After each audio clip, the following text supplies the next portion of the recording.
Today we're going to go over the design guidance tool and creating a new design. So here we start with a 2D sketch that will eventually become a chassis or a frame that will hold tubes that experience loads and torques. So to get to the design guidance tool, we need to implement restraints and loads. So to do this, for the restraints, we're going to use clamps and fixtures. So first we'll go in and add our clamps.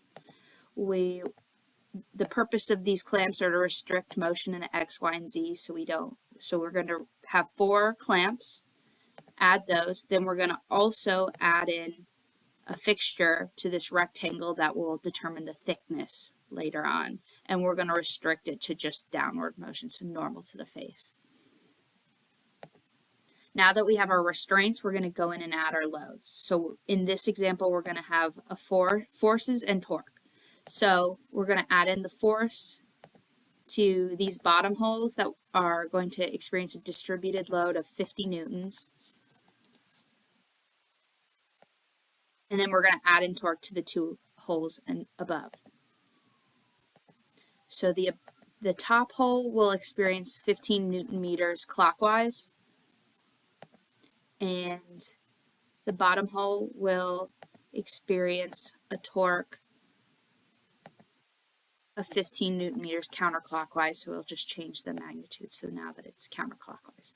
Now that we have our restraints and loads implemented, we can go in and create a new design. Under new design, we can specify material, granularity, and then desired mass. We also determine our volume based on the boundary box that can be adjusted with these arrows, and then also symmetry. And then once we have implemented every criteria, we will then go in and press generate.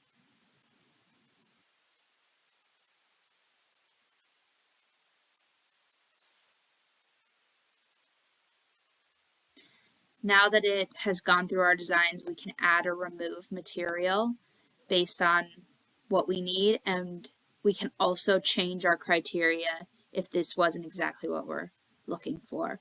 But in this case, we have a shape, add, remove based on what we need, and we can either use this organic shape or use this as a basis or foundation for our design going forward.